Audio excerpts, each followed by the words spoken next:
Support by the Hope Network Center for Autism. You can join us and be part of a mission that takes on the challenges, the barriers, the statistics, the seemingly impossible, and help us overcome them all. HopeNetwork.org/autism.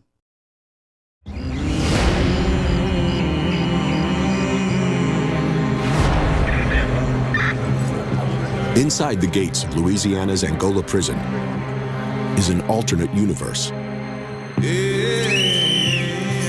Time. Where men live in isolation, Stay on your beds.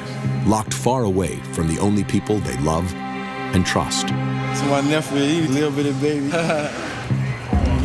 Those lucky enough to maintain contact with family I wish you could be here to see this. have a small window to the outside world. Call may be recorded or monitored. But balancing these relationships with the realities of life behind bars can be a serious challenge. I'd like to pray for all the families throughout the world who have incarcerated members in prison. We pray to the Lord. Lord, hear our prayer.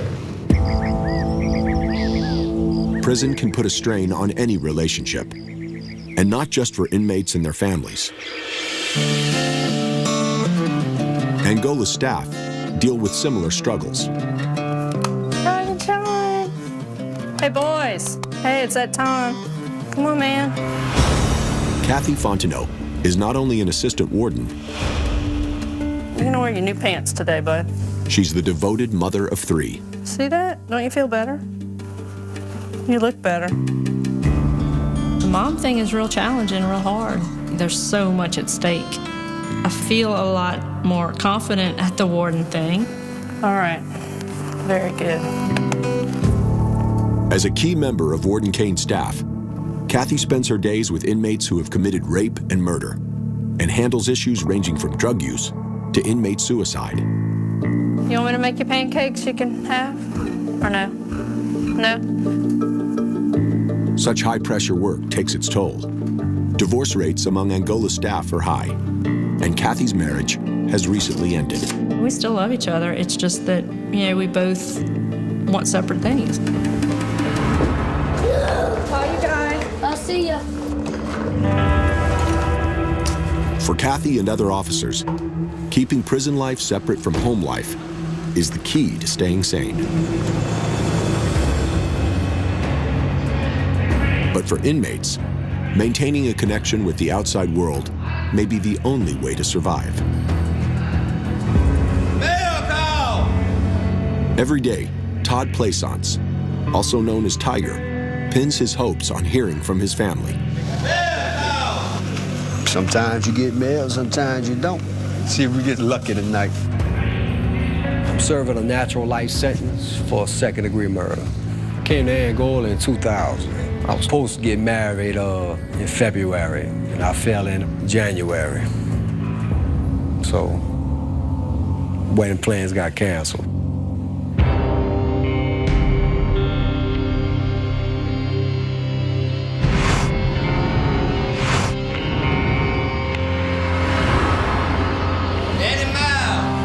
My ex-old lady, she moved on, got involved with somebody else. The only thing I ask is that she don't prevent me from seeing my children.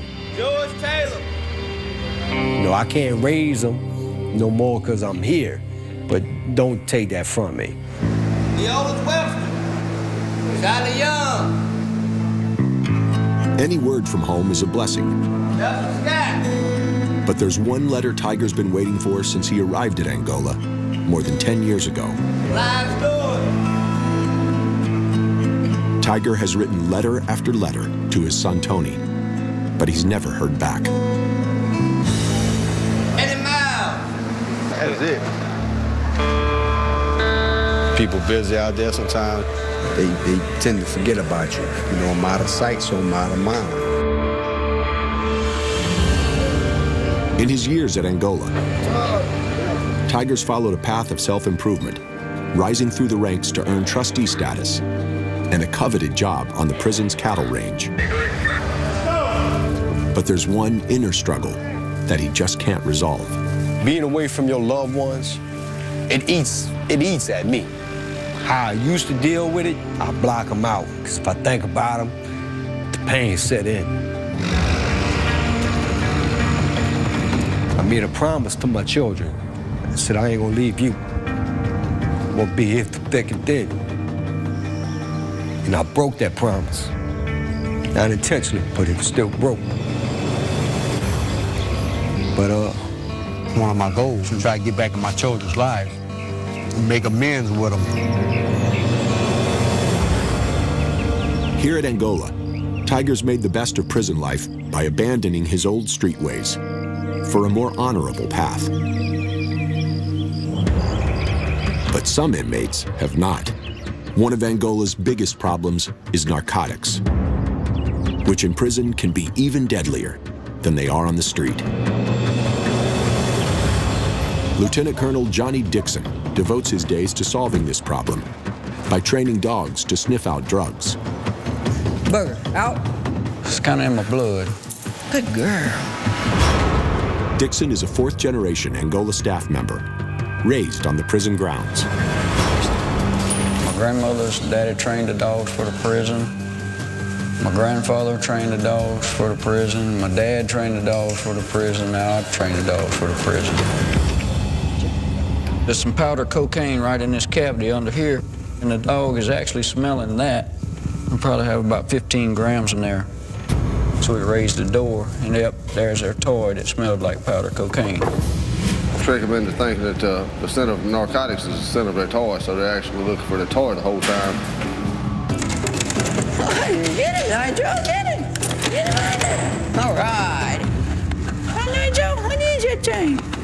The drug dogs are a real important part of our chain of security. Good boy.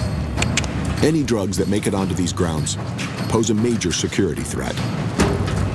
An amount that seems insignificant on the outside becomes so valuable in prison that it could trigger violence or murder.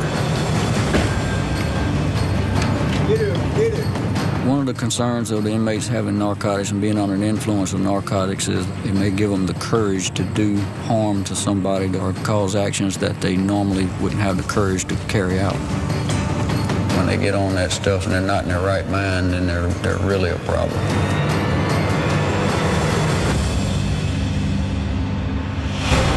Coming up next, shoes off, everything out of your pockets. A surprise drug raid. Got an alert right here. And later, Tiger receives a letter that could change his life forever. I'm nervous, I have butterflies.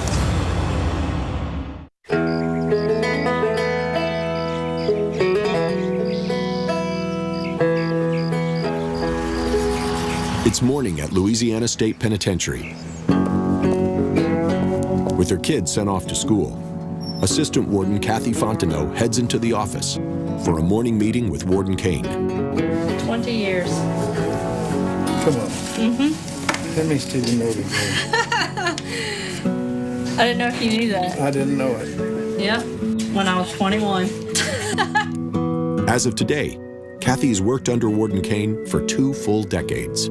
I have your life. 20 years. I think that's great. You've really done well. Thank you for carrying me along. I can't really remember myself before I was here. Warden Kane was that person that could give me a chance. She got a degree in criminal justice. She graduated with all kind of honors. And then she was working at Burger King. Anyway, we hired her and she started working in a tower. So what's that term you used about your job first? You worked your way down? I worked my way down. Yeah. I think that was divine intervention so we could discover you and find you. Challenged me to be better than I ever thought I could be, so a real father figure to me in a lot of ways. Warden Kane and the rest of the prison staff have become like family to Kathy. Though she sometimes finds it difficult to balance her Angola family with the one at home. Now don't slow down, don't go get married. Somebody's gonna make you stay home all the time and cook and quit your job. No, sir. You're making me where I can be real lazy, and I love it. Thank you. I appreciate you, sir. Thank you. Thank you so much. While it can be complicated, Kathy is grateful to have people she feels close to, both in and outside of Angola's gates. Most inmates are not so lucky. Hey! Tiger, who's serving life for second-degree murder, is shut away hundreds of miles from the only family he knows. To cope with his loss, Tiger throws himself into his work on Angola's range crew. Watch it, Tiger. Tiger, he's always been kind of quiet. He was a gangster out of New Orleans. We had to teach him everything. Go behind you. For the first few years, I was still like a knucklehead. Hey, come on. They care about no rules or nothing like that. Constantly got in trouble. Well, back up, I'm telling you. I kick back. Going in the cell blocks, maximum security. Get it out. One day I just said it's time to make a change, and I started chilling. Here I come. Get off my gate. Get it off. I came out here. I started learning all these other things that I ain't never done in my entire life. Hey. I mean, I done found something I really love doing, you know. I done changed a lot. I done matured. Hey. No telling when one will turn on you. Tiger's good track record has earned him more than an elite job. He's also permitted to compete in Angola's annual inmate rodeo. Rodeo a couple of days a week. Right now, I got to get past this. Tiger's been competing in the rodeo for more than 10 years. And every year, he writes to his estranged son, Tony, inviting him to come and watch. Trying to get my son to come up here. I ain't seen him since he was 8 years old. So right now, I'm trying to get him to come up to a rodeo. You know, he's 18 now. At the end of each workday, Tiger leaves the open pastures for the confines of Prison Camp C. But even here, he finds ways to distract himself. You have 1521. You done spent $16.01. Thank you. No Dr. Pepper, bro. 2, 4, 5, 4, 3 Cajun summer sauce.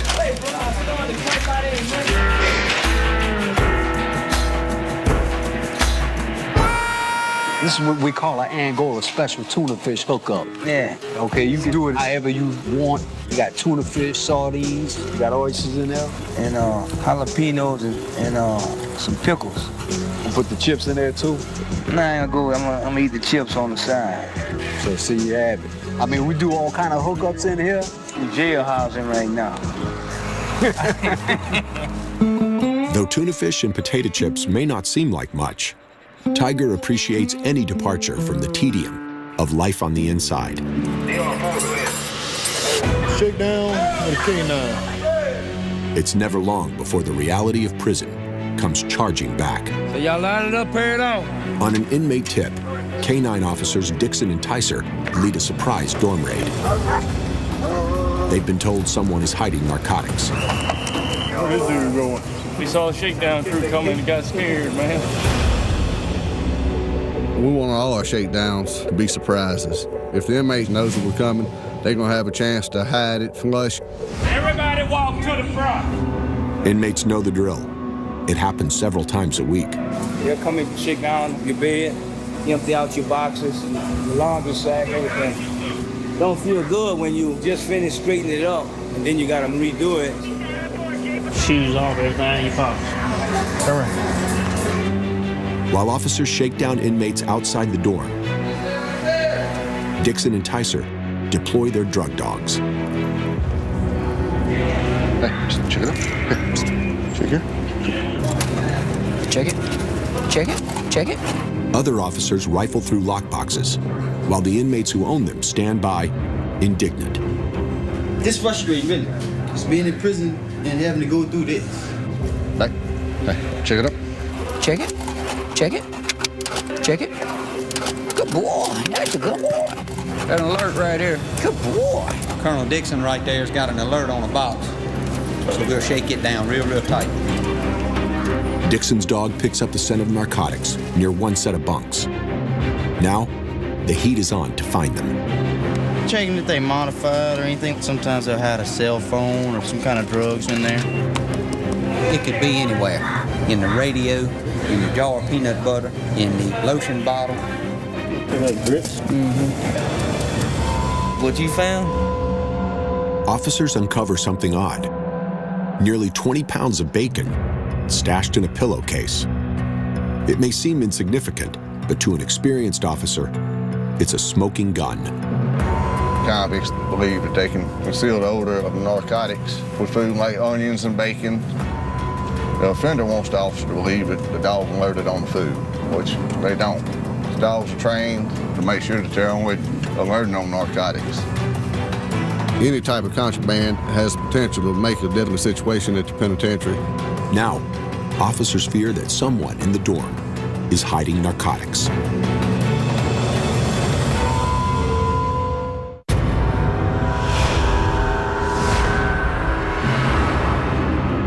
Lieutenant Colonel Johnny Dixon of Angola's K-9 unit An alert right here. has just made a bizarre discovery during a prison dorm raid. We got it. 20 pounds of bacon stashed under a bed. Good boy. Inmates commonly use food to mask the smell of drugs. Check under that box. Now, Dixon and his crew suspect that there are narcotics nearby, but they can't find them anywhere. There's only one place left to look. All the offenders one at a time for a strip search. Strip searching is an unpleasant last resort, Take your socks, shoes off, everything out of your pockets. but it's necessary in a world where any amount of drugs can push an inmate over the edge. 12. And in this case, it pays off.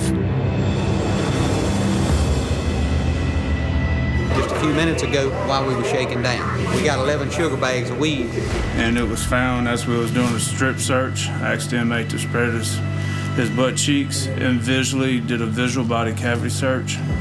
Sugar bags, which they put their weed in, was wrapped up in a clear plastic bag right here, and it was in the crack of his butt. 11 sugar bags, sir. They took it off the person of the offender? Yes, they found it in between his buttocks, actually. That's a convenient place to carry that. Angola's head of investigations, Colonel Bobby Acord, takes it from here. It's a challenge. You play chess with the offenders. They make a move, you make a move, and what you want to do is checkmate them. Angola's officers come down hard on even the smallest quantities of weed. It's a way to show the inmates they mean business. That's typically what you see. Street term is a mosquito leg. Just enough marijuana to get one hit. He can get his buzz on that, he can smoke it quick, and before an officer could really smell the marijuana smoke, he's flushed it, and he's got his hit. The substance was positive for THC marijuana, 3.7 grams. This is probably our biggest problem in our prison system here in Angola. For today, Angola's staff have averted trouble.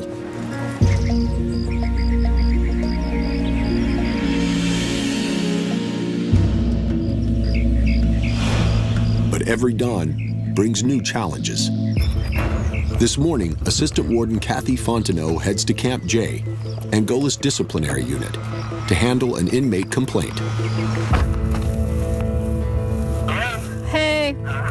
But first, she's got to deal with an offender that's a little closer to home.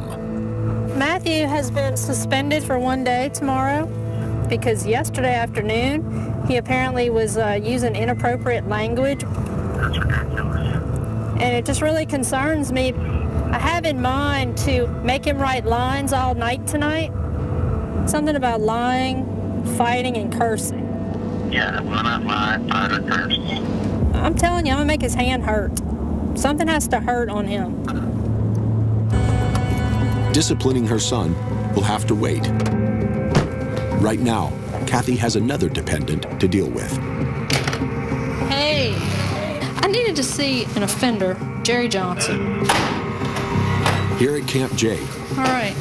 Angola's most defiant inmates live on lockdown 23 hours a day. They're under our custody and our care. We are their guardians, and we are responsible for them. Their whole life is based on how well we do our job or not. How you doing, sir? Jerry Johnson has requested a transfer from Angola to another state penitentiary, closer to his family. I need to tell him that I talked to his mother. Maybe that'll help a little bit. Just yesterday, Kathy fielded a phone call from his mother. Jerry, how you doing? I'm Kathy Fontenot. I've been talking to your mom. We know that you're interested in a transfer. Yes, ma'am. But you're not qualified for a transfer right now because your conduct record is the way that it is. I agree, I have had a violent past of what I used to do, but I've been trying to improve that lately, Right. so I can get closer to my family. Right, and we know that. We know that. And that's why I'm talking to your mom. Do you Because think it's possible that I will leave here? I do. Because I don't like this place. Well, I can tell, and that's why I left my office and got Nicole to come see you. Yes, ma'am. Okay? I really appreciate it. No problem. And I'm gonna call your mama today again, and I'm gonna say that I saw you, you know. When you become a mother, you really do understand how you would feel about, you know, how someone treats your kid when you're not around. Thank you. All right, Jerry. Good to see you. All right, hang in there. Sometimes it's easier for Kathy to deal with maximum security inmates than her 3 young children. I'm having trouble with my middle boy, Chad. For what? He's using inappropriate language. You learned it from you. Probably did. The mom thing is real challenging, real hard. I need to be a model for them. Like I'm a model here, I need to bring that model home and I need to spend that time with them. As Kathy contemplates how to be successful as a mother and a warden, Tiger, a trustee inmate gearing up for the rodeo, wishes he could spend even 1 minute with his kids. It's the one thing I always prayed for, you know, to have contact with my children. Daddy Miles! Even after a decade-long estrangement, each morning when the mail arrives, Tiger carries hope of hearing from his son, Tony.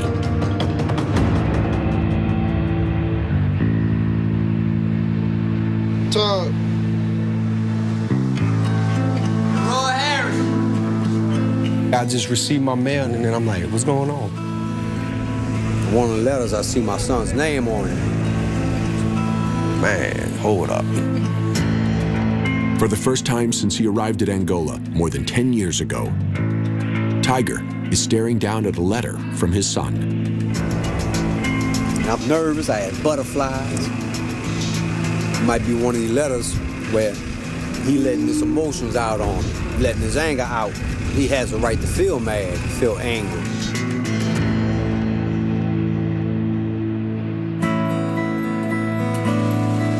So, Dad, I love you, I miss you, I want to come see you. It was a blessing from God.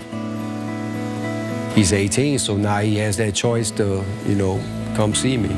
There's still time for Tony to get tickets to see his father compete in this Sunday's rodeo.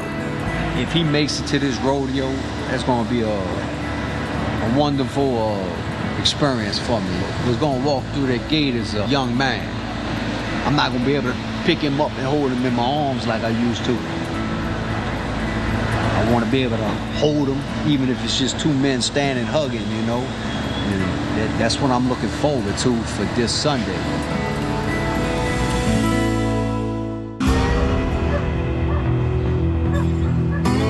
Rodeo Sunday has finally arrived at Angola Prison. I need these spurs. I'm good to go. Warden Kane checks in on the guys at the cattle range, who are often the best competitors. Do you hold on with both hands or one hand? One hand. I can't do the 2 hand. I'm scared to do 2 hand. This afternoon, Tiger will compete in front of a packed arena. How old are you now? Your hair's getting gray. I'm 37 years old. 37? Mm-hmm. Trying to get my son to come up here to a rodeo. The last time I seen him was in the visiting shed of 2001. How'd you get reunited with your son? I mean, he contacted me, he wrote me, and when I first received this letter, it was like somebody just snatched that breath out of me. It was like, you know, I wasn't expecting that. And you have a life sentence? Yes, sir. You better really work hard with him real quick and real fast because, see, you got to watch out because he's prone to be a little bit like you just by the way it is. Nah, I don't want him following my footsteps. Well, then you better get involved real quick with him. And just thank God he wrote you that letter. Yes, I'm very pleased. Do high five. All right. Okay, cool deal. Nearby, thousands of free citizens flood the prison grounds to attend the second rodeo of the season. You're about to enter a penal institution. All weapons, ammunition, alcohol, drugs must be deposited at the front gate before entering the institution. Okay, have a great day. Okay, bye-bye. Kathy usually spends her Sundays at home with the kids. But today, she's the designated warden in charge. We probably have about 2,000 inmates out here, and we've got the crowd intermingling, and of course we don't know who these people are. There are a lot of family members out here. There could be crime victims out here. We have both security in uniform. We also have some undercover security here. We're prepared for anything.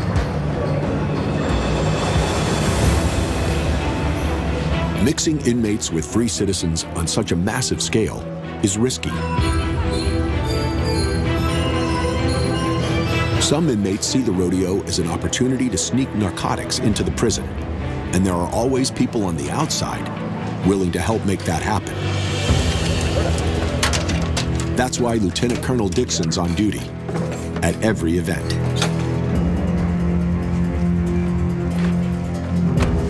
People come from all over the country to come to the rodeo, and you never know when a bad guy is going to come in. In addition to the inmates who compete in the rodeo, thousands of prisoners attend to sell items they've made throughout the year. Don't walk by too fast, you might miss something. Which they refer to as hobbycraft. Look at the lights play right here. It's here that illicit drug trade is most likely to occur. Some of the trustee offenders are selling hobbycraft, and there's a lot of hands-on. You know, something can always slip by. We just stay on top of that, try to cover all the bases to ensure that that doesn't happen. As Dixon and his team head up the K-9 Investigations Unit, let's go over there and watch a few coming in just to see, get a little feel for the crowd here today. Colonel Acord supervises a team of plainclothes officers. Our investigators are scattered throughout in plain clothes like we are, trying to blend in with the crowd. And those officers get a feel for how things are supposed to work. Rodeo program, only $5. Just $5, only $5. Let's walk around and just make a look through. While Acord and his team fan out to patrol the grounds, the inmate rodeo contestants arrive. Joe's Mark. They are all amateurs, and upon entering the arena, the enormous risk they're taking on comes into full focus.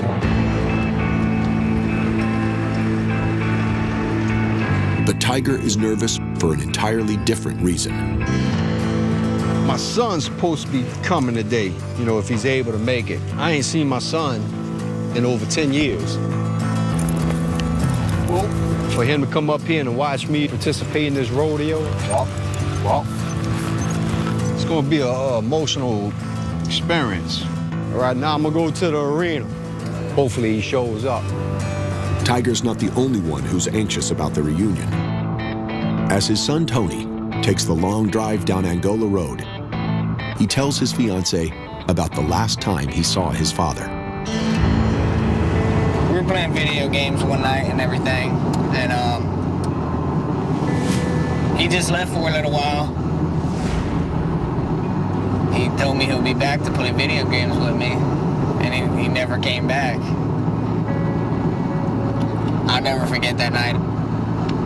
I mean, that's one of the few memories as a kid I wish I can erase, for sure. In the intervening years, Tony attempted to stay in touch with his dad, but it was out of his control.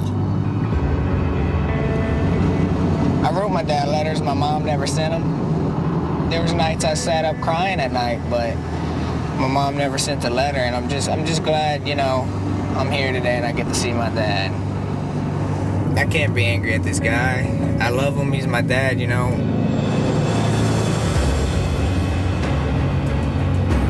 By me coming to prison, you know, I took away from them what they deserve to have, a father. Hey, right here, whoa, girl. If he's upset, angry, you know, sad, he has a right to feel that way. Hello, y'all got the rodeo? Yeah. This way. Okay, all right. I can never make up for the time lost, but all I can do is, if he gives me the chance, that I'll be here for you. I don't just want to be their father, you know, I want to be their friend.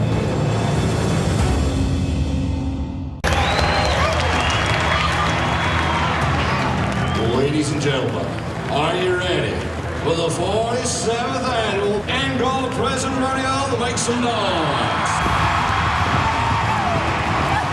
It's the second rodeo of the season at Angola prison. Among the 10,000 spectators is Tiger's estranged son, Tony. It's a little nerve-wracking. I mean, I haven't seen my dad in so long. We'll see what happens. Tiger prepares to ride, hoping his son is somewhere in the stands. My son, I don't want to see him get worried, because of what I'm about to go do. I already know I am going kamikaze. Meanwhile, Colonel Acord springs into action. A cooperative inmate has just informed him that a visitor may be selling drugs at the rodeo. We picked up some intelligence. There's a guy, should be from the New Orleans area, should be black, should have some dreadlocks. Supposedly, he's trying to trade drugs for hobbycraft. Drugs for hobbycraft may sound strange, but some of the handiwork is worth hundreds of dollars. And since inmates aren't allowed to handle money themselves, bartering is common. We got some new drawstring purses back here, instant three-piece buckle set right there, and purses on that rack right there. Everything on sale today. Acord immediately sends investigators to scour the grounds and comb through surveillance footage for the suspect. See the one that just stood up? Yep. I think that's him. I'm almost positive that's him. He alerts Kathy, who's warden in charge for today's rodeo, that they've spotted the man in question. All right, I'm coming. All right, I'm coming.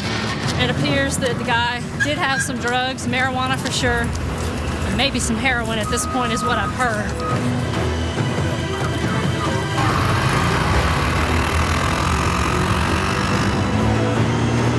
While Kathy rushes to the scene,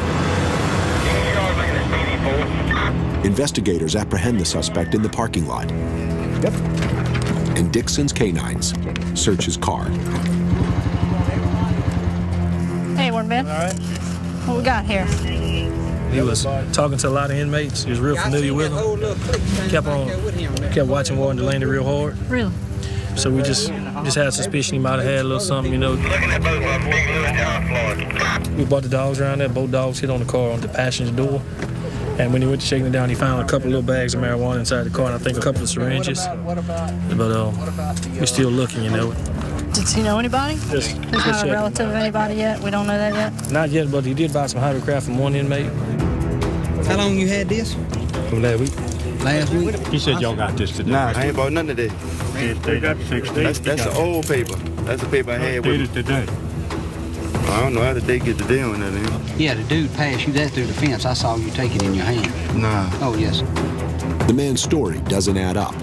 Acord turns him over to local law enforcement, but the investigation isn't over yet. We suspect that he passed marijuana for somebody else.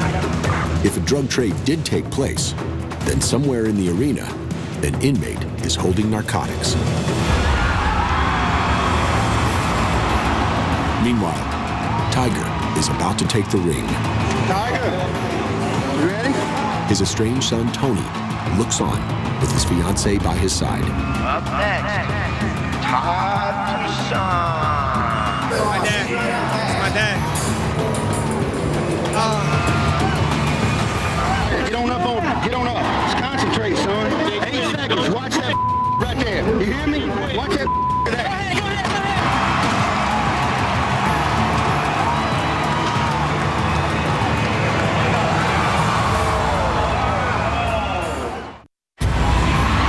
Tensions run high inside Angola Prison's rodeo arena as Tiger mounts a ferocious bull.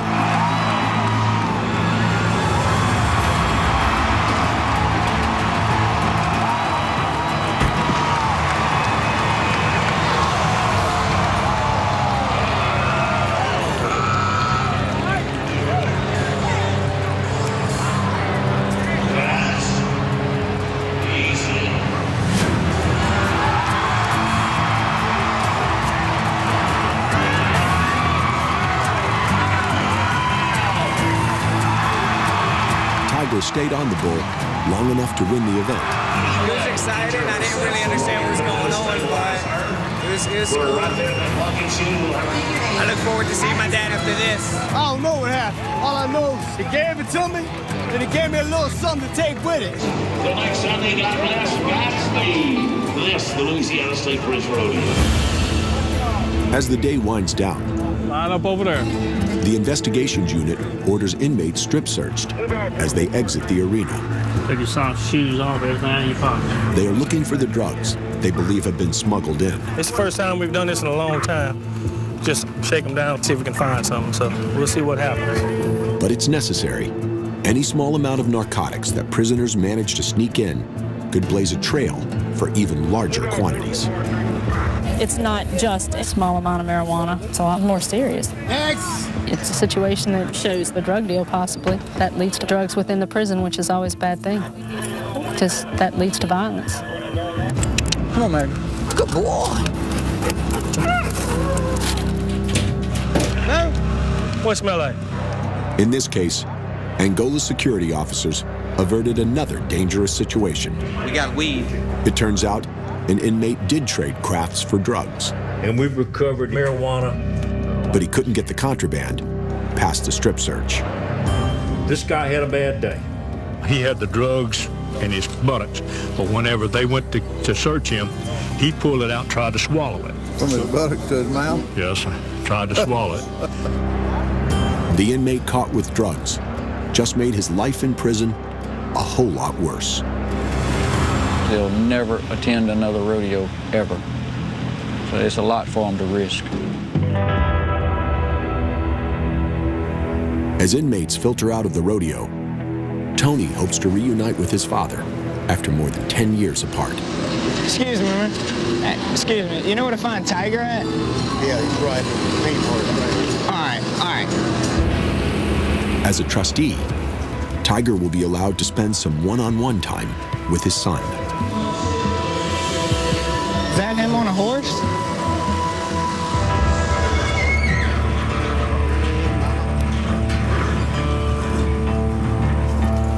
The last time Tony saw his dad, he was a small child.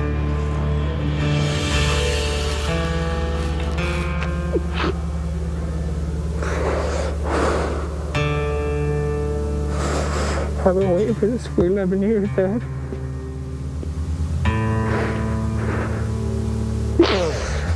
I missed you.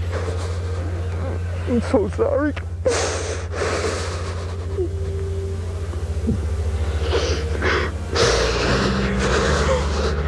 Man, let me look at you.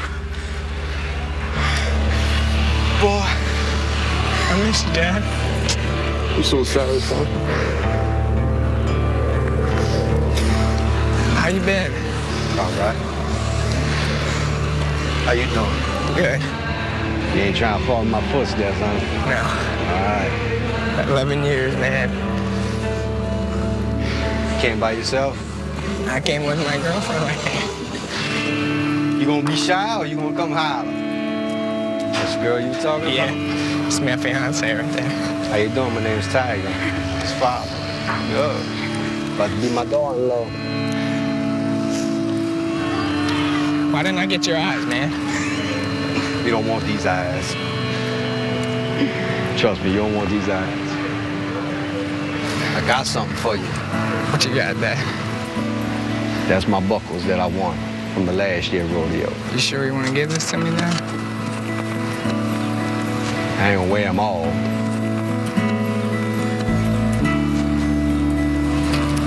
Come on. So what are you doing in life? I'm going to school now.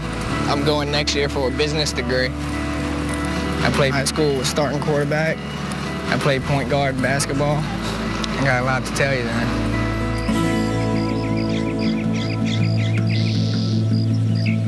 Okay, come on, guys. After a trying day as the warden in charge, You ready? Kathy resumes her role as mom in charge. Being warden for the weekend can be exciting. I called the back. I mean, you're the person that everyone here is going to go to, and everyone knows it. All right, seatbelt. We do wear many different hats. I mean, we juggle.